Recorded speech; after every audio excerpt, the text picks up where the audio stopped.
అందరికీ నమస్తే అండి. నా పేరు పద్మావతి కొప్పుల. నేను అరణ్య అగ్రికల్చర్ ఆల్టర్నేటివ్ సీఈఓగా పనిచేస్తాను.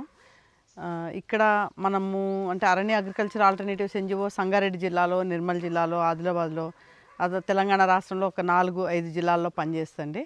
అట్లనే ఆంధ్రప్రదేశ్లో కూడా పనిచేస్తుంది. ముఖ్యంగా సంగారెడ్డి జిల్లాలో ఒక 12 మండలాల్లో ఒక 2000 మంది రైతులతో పనిచేస్తూ ఉన్నాము. రకరకాల ప్రాజెక్టుల మీద పనిచేస్తున్నాము. ప్రత్యేకంగా ఇక్కడికి వచ్చేసరికి ఇక్కడ మనం ఎక్కడున్నామంటే అరణ్య పర్మాకల్చర్ అకాడమీలో ఉన్నాము. అంటే పర్మాకల్చర్ ట్రైనింగ్ సెంటర్ అనుకోవచ్చు. ఇక్కడ పర్మాకల్చర్ అంటే పర్మనెంట్ అగ్రికల్చర్, అంటే శాశ్వత వ్యవసాయం అంటాం కదా. ఆ శాశ్వత వ్యవసాయ పద్ధతుల మీద ఇక్కడ శిక్షణా కార్యక్రమాలు ఏర్పాటు చేయబడతాయి. ఈ శిక్షణా కార్యక్రమాలు దాదాపు భారతదేశం మొత్తం నుంచి, ప్రపంచ దేశాల నుంచి, అన్ని జిల్లాల నుంచి కూడా వస్తూ ఉంటారు.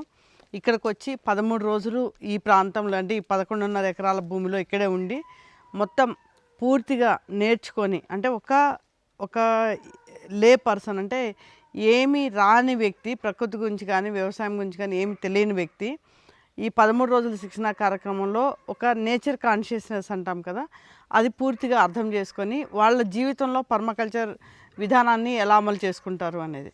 పర్మాకల్చర్ అంటే ఒక వ్యవసాయ విధానం కాదండి, ఒక జీవన విధానం. ఆ జీవన విధానాన్ని నేర్చుకోవడానికి ఇక్కడికి వస్తారు. ఇక్కడికి వచ్చి ఉండి అంటే ఒక అనుభవం పూర్వకం కూడా నేర్చుకుంటారు. అంటే దీంట్లో మొత్తం థియరీ ఉంటుందేమో, సిలబస్ ఉంటుందేమో కాదు, మోర్ ఆన్ 90% ప్రాక్టికల్స్ ఉంటాయండి. ప్రాక్టికల్స్ ద్వారా వాళ్ళు ఎక్స్పీరియన్స్ అయ్యి వాళ్ళు నేర్చుకొని ఇక్కడి నుంచి వెళ్తారు. ఈ 13 రోజుల కార్యక్రమంలో అంటే అంటే ఒక ఒక ఒక మనిషి నేచర్ కాన్షియస్నెస్ ఎలా ఉండాలి అనేది, అంటే ప్రకృతితో కలిసి ఎలా బతకగలుగుతాము అనేది నేర్చుకోవడం జరుగుతుంది. అంటే ప్రకృతికి వ్యతిరేకంగా కాకుండా ప్రకృతితో కలిసి మమేకమై ఎలా ఉండగలుగుతాము, అంటే మన చుట్టూ ఉన్న వాతావరణాన్ని, జీవవరణాన్ని ఎలా పరిరక్షించుకోగలుగుతాము, దాంతో కలిసి మన జీవన విధానాన్ని ప్రతి ఒక్క దాంట్లో జీవన విధానాన్ని ఎట్లా ముందుకు తీసుకుపోగలుగుతాం అనేది. అంటే ఒక నీళ్ళ దగ్గర నుంచి స్టార్ట్ చేస్తే, ఒక నేల దగ్గర నుంచి మొదలు పెడితే, తర్వాత మనం తినే ఆహారం దగ్గర నుంచి మొదలు పెడితే ప్రతి ఒక్కటి, అంటే మనం తాగే పాల దగ్గర నుంచి మొదలు పెడితే, మనం తినే కోడిగుడ్ల దగ్గర నుంచి, మనం తినే కూరగాయల దగ్గర నుంచి, మనం తినే ఆహారం ప్రతి ఒక్కటి మనంతట మనం ఎలా పండించుకోగలుగుతాము అనేది ఇది. అది ఇంకొకటి ఏమనిపిస్తుందంటే, అంటే పర్మాకల్చర్లో ఇంకొకటి ఏంటంటే, ఫస్ట్ మనము అంటే ప్రతి జీవి ప్రపంచంలో చూస్తే, అంటే పక్షుల దగ్గర నుంచి, జంతువుల దగ్గర నుంచి ప్రతి ఒక్క జీవి ప్రకృతిలో వాళ్ళ ఆహారం కోసం పనిచేస్తాము. కానీ ఒక మనుషుల దగ్గరికి వచ్చేసరికి మన ఆహారం కోసం మనం పనిచేసే విధానం చాలా తక్కువ ఉంది. సో మొదలు ఏం చెప్తామంటే, మనం బతకాలంటే మన ఆహారం కావాలి, కాబట్టి మన ఆహారం ఎలా పండించుకోవాలి అనేది ప్రాథమిక విద్య అని చెప్తాము. సో ఆ విద్య అనేది మనకు ఉన్నప్పుడు ప్రపంచంలో దేనికి భయపడాల్సిన అవసరం లేదు. అది మనకి ఒక బతుకుదెరువు నేర్పిస్తుంది, ఒక ధైర్యాన్ని ఇస్తుంది. నువ్వు అంటే ప్రపంచంలో ఏది ఎటుపోయినా మనం ఆలోచించాల్సిన అవసరం లేదు. ఎందుకంటే మనకు ఆహారం ఉన్నంతకాలము, అది పండించుకోగలిగిన శక్తి ఉన్నంతకాలము, ఆ తెలివి ఉన్నంతకాలము మనం ఎవరి మీద ఆధారపడాల్సిన అవసరం లేదు. ఇది ఒక విద్య అనుకుంటాను నేనైతే. ఇది ఒక జీవన విద్య. ఈ జీవన విద్యలో ఈ రకమైన సమాచారం తెలుసుకోవడం అనేది కూడా చాలా గొప్ప విషయమే. ఒకప్పుడు ఏంటంటే మనం అందరం వ్యవసాయంలో పుట్టి పెరిగినాం కాబట్టి మనం నేర్చుకోవాల్సిన అవసరం లేకుండే. కానీ ఇప్పుడు కొన్ని తరాల వరకు పట్టణాల్లో నివసించడం మొదలుపెట్టాము. దాంతో ఒక 2 జనరేషన్ గ్యాప్ వచ్చిందని చెప్పుకోవచ్చు. తిరిగి మళ్ళా నేచర్ దగ్గరికి రావాలంటే చాలా నేర్చుకోవాల్సిన అవసరం ఉంది. మనం యూనివర్సిటీస్కి వెళ్తాము, ఇంకో దగ్గరికి వెళ్తాము నేర్చుకోవడానికి. జస్ట్ మనము be in the presence of nature it సెల్ఫే చాలా నేర్పిస్తుంది. అంటే ఆ నేర్చుకునే విధానం ఎంతమందికి ఇష్టం ఉందో నాకు తెలియదు, కానీ నాకు అనిపిస్తుంది అది చాలా ముఖ్యము అనిపిస్తుంది. ఎందుకంటే మనము నేచర్లో, ప్రకృతిలో ఉండటం అనేదే ప్రకృతి మనకి పాఠాలు నేర్పిస్తుంది. మనము అదే గిరిజనుల దగ్గరికి, మనం ఆదిలాబాద్లో ఉన్న కొలాంసు, గోండ్సు, వాళ్ళు ఉండే ప్రాంతాలకు వెళ్ళండి, వాళ్ళు ఎన్ని పాఠాలు నేర్పిస్తారు. మనం అనుకుంటాము మనకు వచ్చిన సాఫ్ట్వేర్ స్కిల్ అనుకుంటాం, కాదు. నేచర్తో వాళ్ళతో ఉండి నేర్చుకుంటే ఇంకా గొప్పగా ఉంటుంది. అట్లానే రైతుల దగ్గర నుంచి నేర్చుకోండి. రైతుల దగ్గర చాలా నాలెడ్జ్ ఉంది, అది కూడా నేర్చుకోవచ్చు.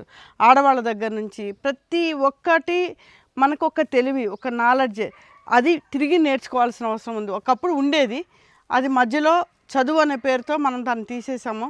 మళ్ళీ దాన్ని తిరిగి తెచ్చుకోవాల్సిన అవసరం ఉంది, నేర్చుకోవాల్సిన అవసరం ఉంది. అది నేర్చుకున్నప్పుడు మన మీద మనకే ధైర్యం ఉంటుంది.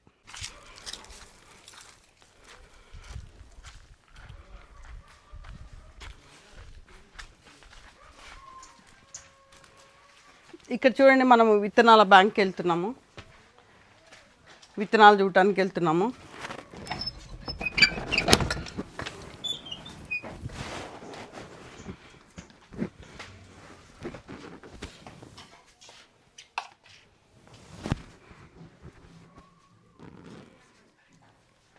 దాదాపు విత్తనం అనేది చాలా చాలా ముఖ్యమైన అంశంలాగా మేము పరిగణిస్తామండి పర్మాకల్చర్లో. ఎంత ముఖ్యమంటే ఇంక నేను చెప్పలేను. నీకు బ్యాంక్లో ఎన్ని డబ్బులున్నా విత్తనాలు అయితే రావు.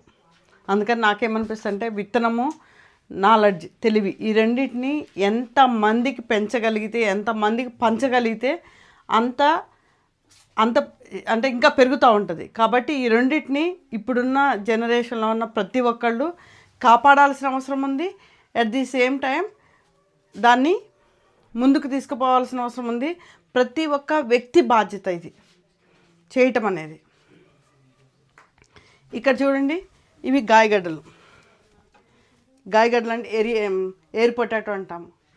ఎయిర్ పొటాటో ఇది ఒట్టిగా మనము ఇట్లా పెట్టేసామనుకోండి, మే నెలలో దీనికి ఆకులు వచ్చేస్తాయి. మే జూన్లో జస్ట్ తీసుకుపోయి భూమిలో పెట్టేస్తే గాలిలోనే ఈ ఎయిర్ పొటాటో వచ్చేస్తుంది. ఓకే, ఇట్లాంటిది ఇది ఆహారమే. మనం ఏమంటాము, మందులు లేని ఆహారం కావాలంటాం. ఇవన్నీ మందులు లేని ఆహారమే కదా, జంగల్లో పండేటివి. ఇలాంటి వాటిని మనం ఎందుకు ఆపాదించుకోవద్దు? ప్రకృతి లెక్కలేనన్ని ఇస్తుంది. ఈ విత్తనాలు చూడండి, ఈ విత్తనాలన్నీ ఈ భూమిలోకి వెళ్ళి వచ్చినాయి.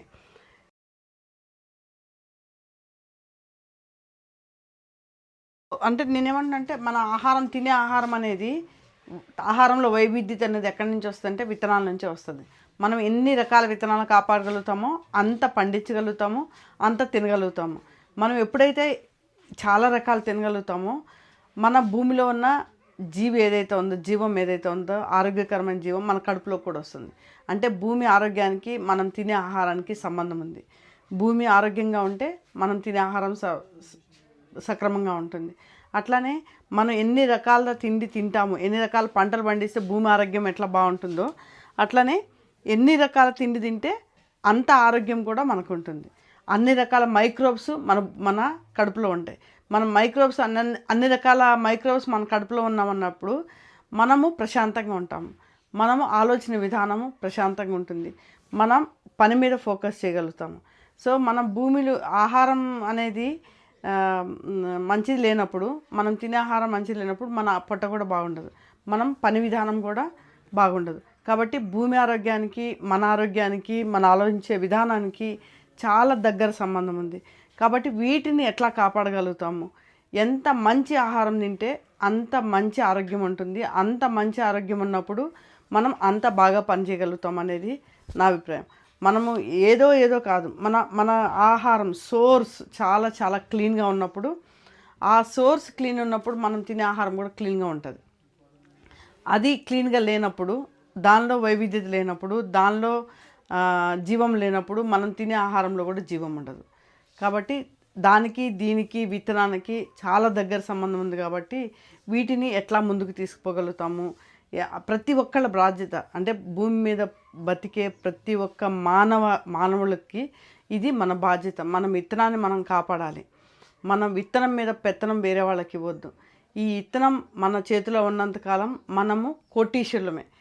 ఏ రకంగా కోటీశ్వరులం అంటే ఆరోగ్యపరంగా మనం కోటీశ్వరులమే, డబ్బుల పరంగా చెప్పము. ఇది మన బాధ్యత. ఈ విత్తనంపై పెత్తనం వద్దు. విత్తనం అనేదే మన బాధ్యత అనుకోవాలా, ముందుకు తీసుకుపోవాలి.